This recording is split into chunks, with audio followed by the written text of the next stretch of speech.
जैसा कि बहुत सारी चीजें जो हैं वो हमें बताई जाती हैं कि जी भारत हमारा दुश्मन है और चाइना हमारा दोस्त है। तो ना तो मुझे इंडिया हमारा दुश्मन लगता है और ना मुझे चाइना दोस्त लगता है, इसलिए कि ये सब चीजें जो है वो एक उस पे चलती हैं कि आपको किसी से कोई काम है, चाइना को हमसे काम है तो चाइना हमारा दोस्त है। तो सबसे पहले आप मुझे बताइए कि क्यों आप नाराज हैं इतना पाकिस्तान से? अल्लाह ना करे कि मैं कभी अपने पाकिस्तान से नाराज हूं। मैं वो पाकिस्तानी हूं जिसने कल रिपब्लिक टीवी पे बैठ के पाकिस्तान जिंदाबाद का नारा लगाया। मैं हिंदुओं में बैठ के नारा लगाता हूं ना जब पाकिस्तान जिंदाबाद का, तो उनको अच्छा भी लगता है। उन्होंने मुझे कई मैसेजेस आए कल कि आरिफ साहब पहली बार हिंदुस्तान टीवी पे हमें पाकिस्तान जिंदाबाद सुन के बुरा नहीं लगा, क्योंकि आप जैसे पाकिस्तानियों की हम इज्जत करते हैं। बात दरअसल ये है कि सबसे पहले तो हमें उनको गैर समझना बंद करना होगा। जो हमें बचपन से पट्टी पढ़ाई गई है कि हिंदू आपका दुश्मन और इंडिया आपका दुश्मन, उसको रिविजिट करना होगा और हमें देखना होगा कि हमारी तो जड़ें उधर हैं। हम तो पैदा ही उधर से हुए हैं। हम जो खाना खाते हैं, बिरयानी, हलीम, निहारी, वो सब इंडियन फूड है, पाकिस्तानी नहीं है। हम जो कपड़े पहनते हैं, शलवार कमीज कुर्ता पजामा जो भी, वो भी इंडियन ड्रेसेस हैं। हम जो उर्दू जबान बात कर रहे हैं, जो सिंधी जबान, पंजाबी जबान, वो सब इंडियन जबान है। हमें क्यों बचपन से उनसे नफरत सिखाई जा रही है? फिर कहते हैं जी इसलिए कि इंडिया दुश्मन है। अरे साबित तो करें कि वो कब दुश्मन है इंडिया। 48 में किसने इन्वेजन किया था कश्मीर में? पाकिस्तान ने किया था कि इंडिया ने किया था? ट्राइबल इन्वेजन हुआ था फ्रॉम पाकिस्तान। 65 ऑपरेशन जिब्राल्टर किसने शुरू किया था, जिसकी बुनियाद पे जंग हुई थी? 71 में हमने अपने मुल्क के लोगों को जेनोसाइड किया, तो उन्होंने फिर बंगालियों ने अपने ओरिजिन की तरफ गए और उन्होंने कहा भारत माता हमारी मदद करो, तुम हमारी मदरलैंड हो। तो इंसानियत बचाने के लिए इंडिया ने उधर फिर कूदे थे। तो दुश्मन हम बना रहे हैं, वो नहीं बना रहे। हमारी आम जनता को, हमारी आम आवाम को, मुझ जैसे आदमी को बचपन से किताबों में क्या पढ़ाया गया है? हमें पढ़ाया यह गया है कि अहमद शाह अब्दाली, नादिर शाह दुर्रानी, महमूद गजनवी हमारे हीरो हैं। जब वो हमलावर होते थे तो सिंध पंजाब को पहले रोनते थे, यहां से सारी औरतों को बच्चों को गुलाम बना के ले जाते थे। वो हमारे हीरो हैं। और हमारे हीरो कौन नहीं है? राजा दाहिर, जिन्होंने आले बैत को पनाह दी थी। क्या आले बैत खाली शिया लोगों के लिए काबिल इज्जत है? क्या हमारे दिल में उनकी मोहब्बत नहीं है? राजा दाहिर ने, हिस्ट्री ने साबित किया है कि उसको पनाह दी थी, लेकिन हमें सिखाया जाता है कि वो काबिल नफरत है। और वो मोहम्मद बिन कासिम, जिसने हमारी माओ बहनों को गुलाम बना के बगदाद तक लेके गया था, वो हमारा हीरो है। ये गलत तारीख हमें पढ़ाई जाती है। अब इसका एहतजाज, आपने कहा कि मैं घर की बात बाहर क्यों लेके गया, तो आप मुझे बताएं कि घर में रह के अहमद वकास गोराया, सलमान हैदर, कितनी मिसालें दूं जिन्होंने आवाज उठाई, उनके साथ क्या हुआ? आप अहमद वकास गोराया को एक फोन करके पूछें कि उनके साथ सुलूक क्या किया जाता था। मैं बयान नहीं कर सकता आपको वर्ड्स में। जब जिनीवा में हमारी मुलाकात हुई थी तो उन्होंने जब बताया कि किस तरह पहले कपड़े उतार दिए जाते थे, फिर जिसकी मर्जी आती थी डंडा लेके आता था, मारना शुरू कर देता था, खाना नहीं देते थे।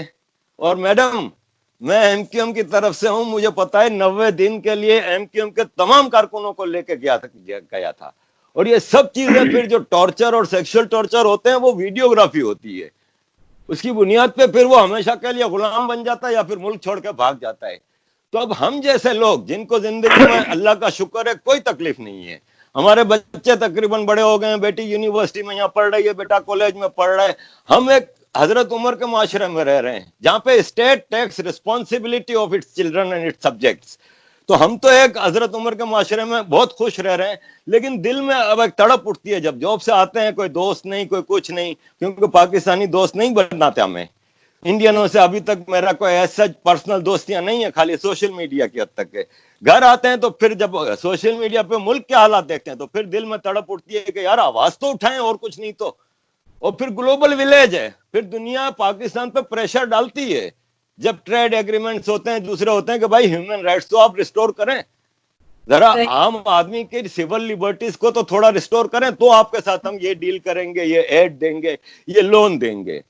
तो ये जरूरी होता है आपके अपने माशरे में तब्दीली लाने के लिए आवाज उठाना, जो पाकिस्तान में बदकिस्मती से नहीं उठाने दी जा रही। और देखें, मैं तो इतना ज्यादा सोशल मीडिया पे इंडियन ऑडियंस के साथ इंटरेक्शन में रहता हूँ, व्हाट्सएप पे, दूसरी जगहों पे। आप बिलीव मी, मैं हर जगह फखर से कहता हूं कि मैं मुसलमान हूं, इसलिए कि मैं हूं भाई। मुझे किसी का खौफ थोड़ी है जो मैं डर के कह रहा हूँ कि किसी कोई वो है। मैं अपने रिलीजन, मेरे माँ बाप ने जो मुझे सिखाया है मैं उस पर कायम हूँ। लेकिन हाँ, मेरा इस्लाम बड़ा मुख्तलिफ है।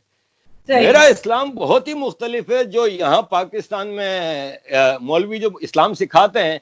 क्योंकि सबसे पहली बात तो ये है कि आपके यहाँ तो इस्लाम ही 15 किस्म का इस्लाम सिक्का राइजुल वक्त है। 1% पॉपुलेशन अहले हदीस की है, लेकिन उनके हाफिज सईद आपकी फॉरेन पॉलिसी चला रहे हैं। 10% या 15% या 20% होंगे तो देवबंदी होंगे, वहाबी होंगे या एक्सट्रीम फैक्शन के होंगे, वो आपकी अफगानिस्तान पॉलिसी चला रहे हैं, वो आपकी अमेरिका के साथ पॉलिसी चला रहे हैं। अरे क्या हो रहा है? मैं कह रहा हूं कि फखर भाई ने 100% सही बात की कि आपको अहमद वकास गोरैया बहुत ही तल्ख हो गए हैं। इसलिए कि मैं जानता हूं ना, उनकी बेगम जब जिनीवा आई थी तो मैं वो केस लड़ने के लिए कि मेरे शौहर को उठा के ले गए, मैं तब से उनसे वाकिफ हूं। फिर मेरी उनसे मुलाकातें हुई, मुझे पता है उनके साथ क्या हुआ है, उनकी फैमिलीज के साथ क्या हुआ है, उनके माँ बाप, उनके ससुर वगैरह के ऊपर भी केस हुए हैं, बहुत कुछ हुआ है। तो उनकी तलखी बहुत ज्यादा है। लेकिन डोंट टच रिलीजन। आप आर्मी को गाली देते हैं, कितनी भी गंदी गाली देते हैं, मुझे बुरा नहीं लगता क्योंकि वो है इस काबिल। लेकिन आप मजहब को गाली देख के आप कम से कम 1 अरब आदमी का दिल दुखा रहे हैं, दैट्स नॉट फेयर। तो मैं कभी भी अपने मजहब को या किसी के मजहब को भी टच नहीं करता। आज सुबह मुझे व्हाट्सएप पे एक बहुत अच्छे हिंदू प्रोफेसर का आया, सर यू आर काफिर, no doubt, because I think that you have become a काफिर। मैंने कहा कि who are you to ask me? मैंने कहा there is only one power who can ask me this and I will reply to that person, that power. तो मैं अपने मजहब पे, अपने मुल्क पे कभी शर्मिंदा नहीं हुआ। मैं शर्मिंदा हूं हमारे रूलर्स पे जिन्होंने मुल्ला मिलिट्री अलायंस ने इस मुल्क और इस मजहब का बेड़ा गर्क करके रख दिया है। बिल्कुल सही।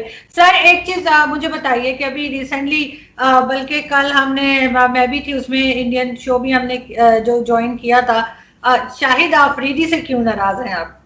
देखें, शाहिद आफरीदी से मैं कई वजूहत से नाराज हूं, जिसमें एक तो क्रिकेट पाकिस्तानी की तरह मेरा मतलब जज्बा, मेरे को मतलब जुनून की हद तक है। मैं रोज रात को, बच्चे जब सो जाते हैं और टीवी मेरे हाथ में आता है 1 बजे, तो मैं रिकॉर्डेड पुराने मैचेस भी निकाल कर देखता हूं, इतना मुझे वो है। तो एज ए क्रिकेटर मुझे इससे इख्तिलाफ है कि इसने कराची में पला बड़ा, कराची का नमक खा के हमेशा कराची के साथ गद्दारी की, कराची के क्रिकेटर्स की मदद नहीं करता था, जब कैप्टन बना तो भी। और भी कई वजूहत हैं, आ जाते हैं पॉलिटिकल उसकी तरफ। भाई इनका कजन पकड़ा जाता है, मारा जाता है इंडिया में पुलिस एनकाउंटर में, क्योंकि वो वहां पे कश्मीर पे उसमें जिहाद कर रहा था, बकौल पाकिस्तान के टेररिज्म कर रहा था, जो इंटरनेशनल लैंग्वेज में कहा जाता है।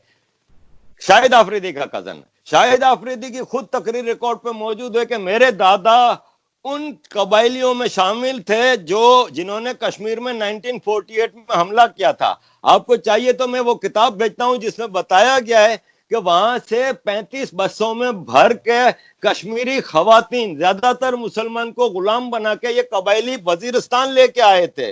मैं नहीं कह रहा, आप हिस्ट्री एक्सप्लोर कर सकती हैं। उसमें फखर से शाहिद आफरीदी कहता है कि मेरे दादा उनमें शामिल थे। वहां पे कोई ट्राइबल्स ने खिदमत नहीं की थी कश्मीरियों की। जो पाकिस्तान के हिस्से में कश्मीर आया है, जो गिलगित बल्तिस्तान में, वहां दरिंदगी की मिसाल आप किसी कश्मीरी से पूछ लें कि पाकिस्तानी इन्वेडर्स ने क्या किया था। नंबर 1 सबसे बड़ी सब मुनाफिक आदमी की बात यह है कि जब तुम कश्मीर के इतने बड़े हमदर्द थे तो तुम 2007, 2008 और 2009 में, 2008 तक 2 साल तुम आईपीएल क्यों खेलते रहे? तब वहां पे जाके क्यों, रिकॉर्ड पे मौजूद है कि इंडियन क्रिकेटर लक्ष्मण को इसने समझाया, क्योंकि जब आईपीएल की बोली लगती है, नीलामी होती है, तो जो टीमें होती हैं पहले से डिसाइड कर लेती हैं कि कुछ प्लेयर्स को कर लेती हैं कि यार इसको नहीं लेंगे यार, या कोई मसला होता है ना पॉलिटिकल, जैसे कि अजहर महमूद है पाकिस्तानी है यार, छोड़ो छोड़ो छोड़ो, भले ना ब्रिटिश है तो क्या हुआ, इस तरह करके होता है। तो लक्ष्मण से इसने लॉबिंग कराई थी अपने लिए कि यार मुझे भी कोई ले लेना, वरना शाहिद आफरीदी से कोई प्यार व्यार नहीं करता इंडिया वगैरह में। तो मुझे इनसे ये है। फिर सबसे बड़ी बात, आप देखें महेंद्र सिंह धोनी एक्टिव आर्मी का पोस्ट होल्डर है, वो मैचेस में, इंटरनेशनल मैचेस में अपने कपड़े पे इंडियन आर्मी के लोगों को, कभी इसने ये इस तरह की बात की? वहां पे तुम जाते हो मुजफ्फराबाद में आटा बांटने, चैरिटी करने, वहां पे खड़े होकर तुम मोदी को गाली दे रहे हो, वहां पे तुम्हारे साथ जो आर्मी के ऑफिसर खड़े थे वो गाली दें तो समझ में भी आता है। तुम पाकिस्तान के एम्बेसडर हो, तुम वहां हिंदू बनियो, तुम ये तुम वो, किसको कह रहे हो भाई? जब हम हिंदू बनिए को गाली देते हैं तो भूल जाते हैं कि मिलियंस ऑफ हिंदू और पाकिस्तानीज ऑल्सो। लेकिन हम मजे से कह देते हैं, लेकिन हमारे मजहब को कोई वो जरा टच भी कर दे तो हमारे जज्बात मजरू हो जाते हैं। क्या हिंदुओं के जज्बात नहीं होते क्या? ये हमने कभी नहीं सोचा। तो शाहिद आफरीदी की मुनाफकत से मुझे मसला है और किसी चीज से नहीं।